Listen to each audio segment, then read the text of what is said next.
In today's video, I show you what £10 can get you in the Mac world. Introducing the £10 Mac Mini. Releasing for $499 back in Q1 of 2005, the Mac Mini G4 was quite a low-end Mac, to say the least. This, and well, up until recently really, has been the go-to Mac for those who are looking for an inexpensive way to get into a new Mac experience. And this is where it all started. This little bundle of joy only weighs 2.9 pounds. It comes in this really quite cool form factor, and I am such a fan of this.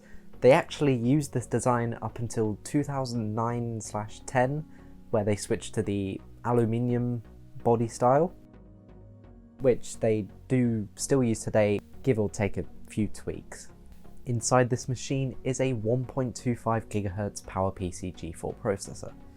Now, going on modern terms, loads of people will tell you to stay away from this machine as soon as you even mention it.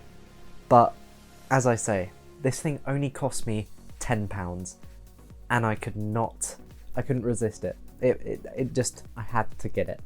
Quite impressively, for such a low-end Mac, this actually has a dedicated GPU in it. Although it is only packing 32 megabytes of VRAM, this has a Radeon 9200 in it, and it's, well, for the time, was perfectly fine for everything you needed doing. Obviously, PowerPC didn't really have any integrated graphics of its own, so it really needed just a basic little graphics card to get it going.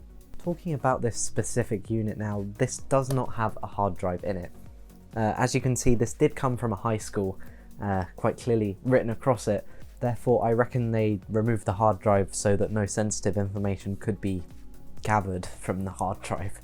So that's why, for this video, we've got a Hitachi Travelstar hard drive with a 40 GB capacity. Now, obviously, you could go all out and get an ID SSD. That would speed things up, but you're still going to be held back by that G4 and the DDR standard RAM that this thing requires. So I think it's time we fire this machine up and see what happens. So here we go. I've just set up a basic monitor and we're going to try and power this thing on. So in 3, 2, 1.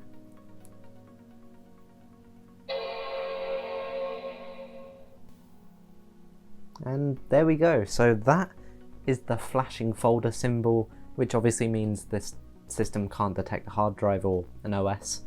So we're going to have to rectify that. So if we just shut it down here, and then we can get on to taking this thing apart and installing the new hard drive. Now, after we've flipped the Mac over, what we're going to want to do is take something like a putty knife to put in between where the clips join to the case.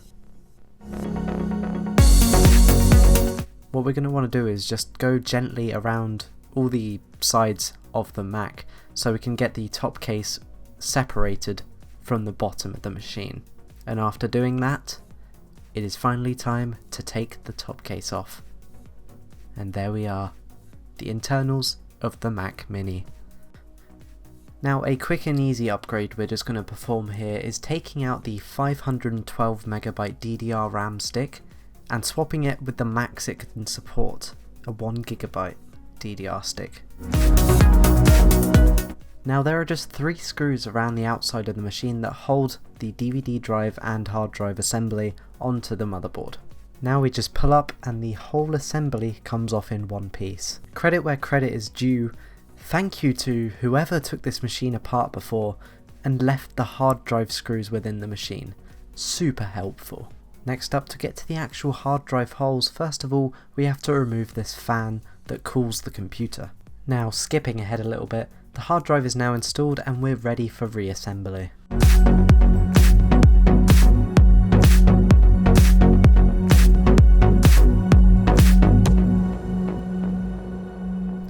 Now, before actually putting everything back together, I did want to test to see whether the hard drive was being detected.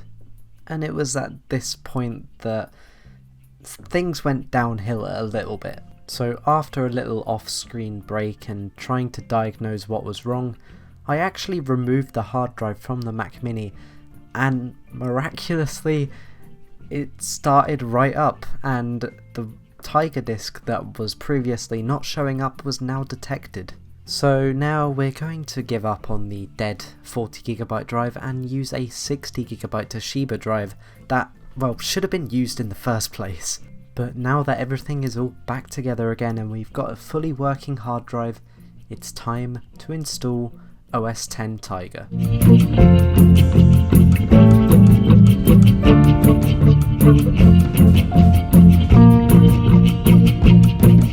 And now it's at this part that I actually caught the camera just as the intro video was about to play.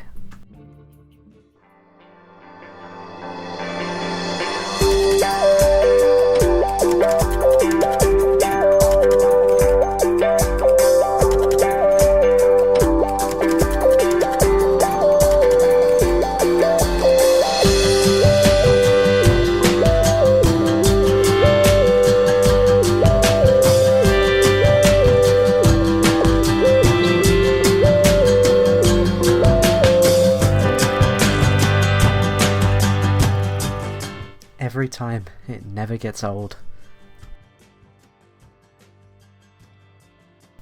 Now to finish off this machine, we need to pay attention to some of the outsides of the machine. Right now, as far as I know of, I've tried everything to get the paint from the top of the details of the school it came from off, and nothing has worked. So for now, all I can really do is take a magic eraser to all the grubby areas around the machine. But to be fair, this really did make a difference. The machine looked excellent by the end. So we finished this video on a new day and a new shirt. I thought this one was actually quite fitting for this video. But yeah, we're finally at the end of this Mac Mini saga, and coming out of it, was the £10 investment worth it? I've got to say yes. You seriously cannot go wrong with getting any computer for £10 if I'm honest. But when it comes to Macs, there's just something about them, especially the older ones, where they have a lot more character and style, and so many things are much better than, you know, a standard Dell desktop you may be able to get for the same price. But yes, a £10 Mac Mini is worth it. I am going to run through now some of the reasons why I think it's such a good investment for what I did put into it, and why some people would advise against it. So, I mean, first of all, the Mac Mini form factor is just amazing. It's versatile, and you could put it pretty much anywhere you want. And that is actually one of the main factors that appealed me to the Mac Mini, and why I actually decided to get it in the end. It's like the perfect size to fit under a TV stand, just as a little media PC. And in fact, I will show a clip now here while I'm speaking of Family Guy running fine through the DVD player. Even season 11, which is, you know, higher quality, runs fine on here. This machine is, although it has a G4, and a G4 isn't powerful really in today's standards, DVD playback and small videos like that actually work really well. When it comes to playing like MP4 files and stuff, you have to make sure you're using like the right codecs. For MP4 video, I use VLC on here, and it works really well. It's as smooth as DVD playback, so I'm happy with that. But that is the main reason why I am really appealed into the Mac Mini. There is no point getting one of these for internet usage anymore.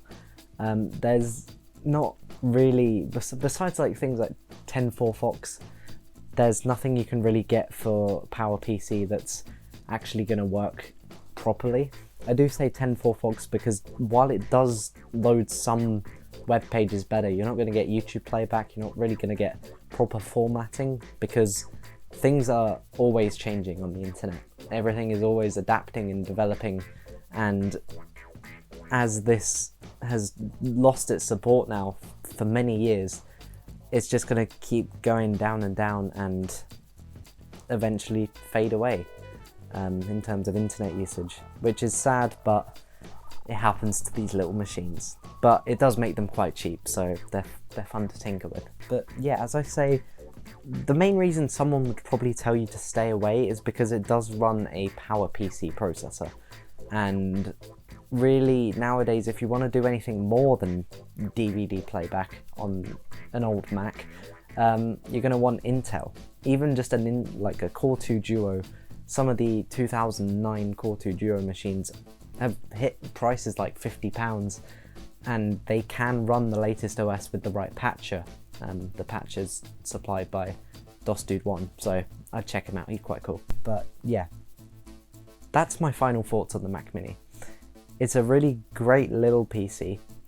I think it did tidy up quite well in the end. Obviously, it's a shame we couldn't actually get any of this engraved writing from the school it was at on, or off. But £10, you can't go wrong. I will keep reiterating that. If you do get the opportunity to get one of these dirt cheap, then yeah, why not? It's fun to explore, it's fun to look inside how they crammed a full G4 processor into this, and that is pretty much it. So this is a G4 processor, so it can support natively Leopard as its Max OS, and I was planning to install that on here, but unfortunately we had troubles with the install and it didn't want to boot correctly, so we're sticking with Tiger, like the iMac G5 video. Tiger is a fine OS to work on here, quite honestly. I feel like Leopard would have been slightly too demanding as well, so I think we're fine with Tiger here. But I'm going to stop talking now. We've finally reached the conclusion of the video. Thanks for watching, guys. Thank you for coming on this 2-day saga with me, and I'll see you in the next one. Goodbye.